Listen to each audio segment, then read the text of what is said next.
Hello and welcome to ET Energy World. This is Mohammad Bilal, back with the Energy World podcast where we discuss the most impactful stories of the week.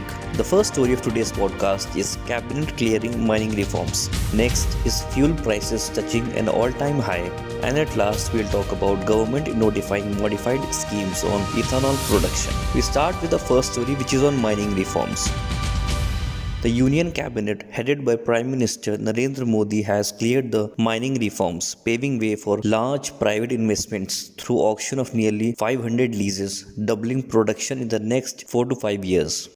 The recent amendments will now be placed before the Parliament in the budget session to do away with the distinction between captive and non-captive mines, allowing transfer of mining leases. The proposals which have been given a nod in the amendments are comprehensive license for exploration and production, clarity in illegal mining, national mineral index, and joint auctions of bauxite and coal mines for aluminium sector. So the next topic in the podcast is on the skyrocketing prices of petrol and diesel across the country. Oil marketing companies or OMCs, after watching the international Brent crude touch around $57 a barrel, have now increased the oil prices in the recent past. Moreover, VAT or value added taxes collected by various state and central government pitches the price upon unprecedented levels. Taxes on fuel comprise of almost 60% of the total price consumer pays for each liter of petrol and diesel.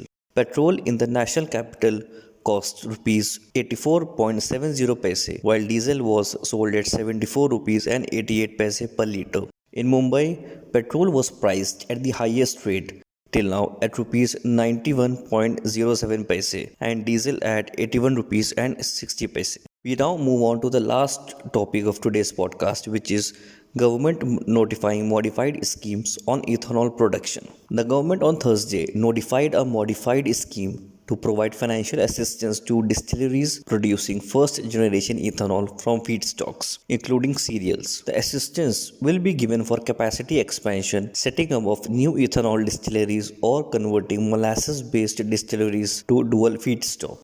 The government said that sugar mills, distilleries, or entrepreneurs are required to submit an application in a prescribed proforma to the Union Food Ministry within 30 days from the notification for availing the assistance under the scheme. Sugarcane and ethanol are produced mainly in three states: Uttar Pradesh, Maharashtra and Karnataka. The government said that transporting ethanol to far-flung states from these three states involves huge transportation cost. Under the new scheme, the government will bear interest subvention for 5 years, including 1 year moratorium against the loan availed by project proponents from banks at 6% per annum or 50% of the rate of interest charged by banks, whichever is lower, for setting up new distilleries or expansion of existing distilleries or converting molasses based distilleries to dual feedstock. The government said that it has proposed to prepone 20% blending of ethanol with petrol by 2025. So this is all we have in today's episode of podcast. Keep watching this space for more. Thank you.